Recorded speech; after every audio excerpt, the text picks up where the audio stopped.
Right, OK, let's get straight to a huge night in the Premier League title race. Arsenal travel to Brentford looking to regain their 6-point lead at the top of the Premier League. Let's cross to the GTEC Community Stadium live right now and rejoin Uma Gurav. Even to you again, Uma, how much pressure do you think Arsenal will be feeling? Good evening. Oh, the pressure is big. It feels like the calm before the storm here. There's an atmosphere building. They're getting ready for the team bus arrival here and the fans are starting to stream in. But you can just sense that this evening could be season-defining for Arsenal. The opportunity is big, of course. They have the chance to put a 6-point cushion between themselves and Manchester City, who, of course, beat Fulham last night. But if they don't manage that, well, the title race is well and truly open, and it's a tough ask because the form that Brentford are in, I mean, they've just beaten Newcastle and Villa. Not many teams can say that they've done that. It is going to be tough. Keith Andrews isn't talking about Europe. He says that that's just the place he'll be heading on holiday this summer, but ultimately Brentford are in that European battle, and it's a big night for them as well as Arsenal. They're not going to make it easy at all. We'll see what happens here tonight, but for Mikel Arteta, I'm sure he'll be feeling like there's a massive task ahead of him. And in terms of team news for both sides? Well, I can tell you who won't be featuring for Arsenal, and that's Kai Havertz. Of course, it has emerged in the last 24 hours that he sustained a muscular injury that will keep him sidelined for the next 4 games. That includes this one, but also the North London derby and their FA Cup tie against Wigan at the weekend. It's a huge blow for him.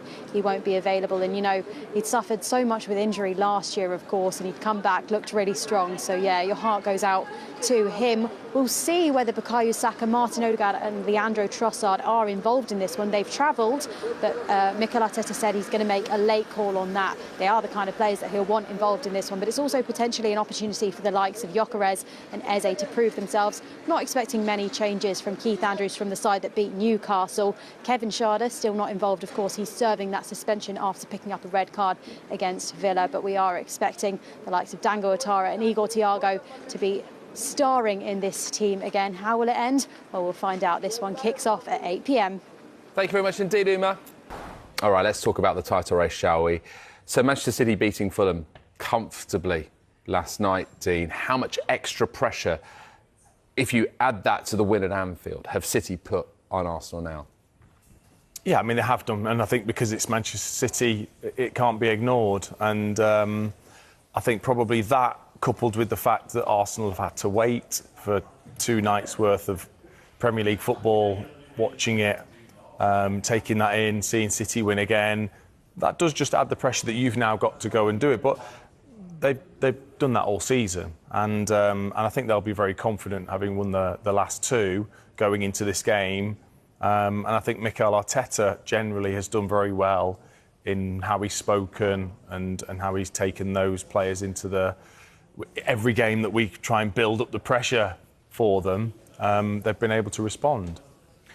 Striker's opinion on Victor Gyökeres? I mean, you will have been through those spells in your career, sort of a little bit of a difficult spell, barren spell, then suddenly you get that first goal back, the goals start to flow. Do you feel he's turned a corner, Dean? I'm not necessarily that he's turned a corner, because I don't feel as if he stopped doing the things that have made him a terrific player, which is that incredible attitude, willingness to be unselfish in the way he plays and the way he runs for the team. That's not why they signed him, though, was it? No, it wasn't. It was to score goals, of course, and he'll understand that. And I think it's just taken a bit of time, because he's so unlike what they've had before. He's so unlike how they've played before, in terms of that player that really wants to run in behind. And the manager's taking him out and putting him back in, which is the right thing to do when you've got healthy competition. Do I think that it will not work for him at Arsenal? No, I think it will. I just think it's really a matter of, again, the team understanding him. And I think how would I feel if I was him? Well, it is difficult because of the way the wide players play. How many runs do you have to make before the ball actually comes in? And I think that still needs to be worked on, in terms of him knowing when it's likely to come in, them knowing when is the right time to play it in for him. I still don't really see that connection yet. Do they trust? Does his teammates trust him? Paul Merson suggests that they don't yet trust Victor Gyökeres. Would you agree with that? I'm not really sure they genuinely think like that. I don't think, unless in training he's awful, which he won't be, then why would a player not trust to put a ball in? It's more about the connection. Yeah. That's what's... And that takes time, really doesn't it? You know, it's not something that just happens over a couple of training sessions. No, not for everybody and not for every set of players. So, again, I think everybody's being incredibly harsh because ultimately they've bought him and they're expecting Haaland standards. Well, that's some ceiling that you've got to try and hit. But ultimately, there's still a lot of improvement he's got to make and ruthlessness that he needs to bring to Arsenal team. Dean, how did you assess the scenes at Anfield when City won there, the nature of the turnaround in that game to win there? Did it feel like a significant result, or did it feel like they were celebrating a bit like Arsenal celebrated when they beat Bournemouth deep into added time and, you know, it felt like it was a significant result, but ultimately they ran out of steam after that? I think it was very significant for Manchester City and for their players to genuinely feel like they were keeping because they know they can't really make too many more mistakes. They know they have to keep winning to genuinely put that pressure on Arsenal to really see. And you know, we can question that as we get towards the end of the season. Will Arsenal continue to win games when they need to? And tonight's a prime example of that.